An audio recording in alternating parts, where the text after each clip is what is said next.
আমি আপনার বিরোধিতা করছি মুখে, আপনি লাঠি নিয়ে এসে আমাকে মারবেন। আমি বাংলাদেশের নাগরিক, আমি বাংলাদেশ সরকারের কোনো কর্মকাণ্ডের বিরোধিতা করতে চাই। আমি শান্তিপূর্ণ পথে এই বিরোধিতা করার সাংবিধানিক অধিকার আমি আসলে ভোগ করতে চাই, এবং আমি যাতে এটা ভোগ করতে পারি সেই জন্যে আপনি সরকারের দায়িত্ব নিয়েছেন। আপনি সরকারি দলে যদি থাকেন, সরকারের সাথে যদি আপনার যোগাযোগ থাকে, তাইলে সরকারের বাইরে আপনি সরকারি দল হিসাবে এই দায়িত্বশীলতার পরিচয় আপনাকে দিতে হবে। আমি আপনার বিরোধিতা করছি মুখে, আপনি লাঠি নিয়ে এসে আমাকে মারবেন এবং তারপরে আপনাকে আমি গণতান্ত্রিক বলবো, তারপরে আপনাকে আমি এই প্রধানমন্ত্রীর অনুসারী বলবো, কিংবা প্রধানমন্ত্রী তাদেরকে অনুসারী হিসেবে তাদেরকে প্রোটেকশন দেবে। পুলিশ যাদেরকে মারতেছে তাদেরকে না, যাদেরকে ধরেন এই যে হবিগঞ্জে বলতেছেন রাজশাহী বিশ্ববিদ্যালয়ে দেখেন যারা ভিকটিম হচ্ছে তারা প্রোটেকশন পাচ্ছে না, প্রোটেকশন পাচ্ছে হচ্ছে যারা আসলে আক্রমণ করতেছে। এইটা কোনো জায়গায় হবিগঞ্জ বলেন আর রাজশাহী বিশ্ববিদ্যালয় বলেন, কোনো জায়গায় কারোর জন্যই আসলে এটা হওয়া উচিত না।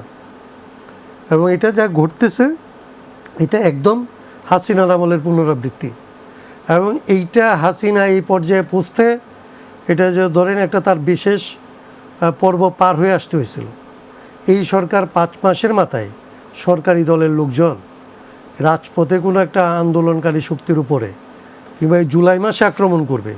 জুলাই অভ্যুত্থানের যারা ধরেন কোনো না কোনোভাবে সেই সময় যারা দায়িত্ব নিচ্ছে না, কিন্তু এখানে হবিগঞ্জের সঙ্গে রাজশাহী বিশ্ববিদ্যালয়ের ঘটনা তো টোটালি ডিফারেন্ট, কিন্তু টোটালি ডিফারেন্ট, কিন্তু তারাও ক্ষমতায় ওইখানে আপনি দেখেন যারা যেখানে ক্ষমতা ভোগ করতেছে তারা সেটা করছে। সেটা তো সরকারের কোনো দায় এখানে থাকার কথা না, সরকারের দলের সরকারের আপনি একটা জিনিস বোঝেন যে গণতান্ত্রিক ব্যবস্থায় সরকারের দুইটা অংশ, একটা সরকারের প্রধান অংশ, একটা অপ্রধান অংশ।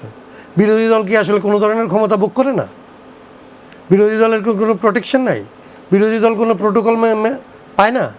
পায় তো। তাদের সাথে যারা সম্পর্কিত তারা যে আসলে ক্ষমতা চর্চা করে, অপক্ষমতা চর্চা করে, ক্ষমতার অপব্যবহার করে, এইটাকে যেরকম আপনার সমালোচনা করতে হবে। যারা আসলে সরকারি ক্ষমতা, যেটা ধরেন প্রধান অংশ, সরকারের অপরিসীম ক্ষমতা যারা ভোগ করে এবং ভোগ করে যাদের আসলে প্রতিপক্ষকে হামলা করে, একই ধরনের সংস্কৃতি এটা, এবং এটা একদম হাসিনাতান্ত্রিক সংস্কৃতি। এই সংস্কৃতির জন্য বাংলাদেশ আসলে এত বড় রক্তস্রোত পার হয়ে আসেন, এত বড় অগ্নি পরীক্ষা আসলে বাংলাদেশ এই সংস্কৃতির পুনরাবৃত্তির জন্য। আপনি যেটা বলেন যে এনসিপির যে প্রধান নাহিদ ইসলাম, তিনি কিন্তু বলেছেন যে এই সরকার স্বৈরাচারের পথে কিন্তু হাঁটছে। উনি কিন্তু কিছুক্ষণ আগে কথা বলেছেন। না, এইটা তো হচ্ছে যতক্ষণ পর্যন্ত আমরা তো বলি এই সরকার বলে কোনো কথা না। আপনি সংবিধান যদি আসলে এই স্বৈরতান্ত্রিক অবস্থায় থাকে তাহলে আপনি যাকে বসাবেন, নাহিদকে বসান কালকে, নাহিদ ওই পথেই হাঁটবে।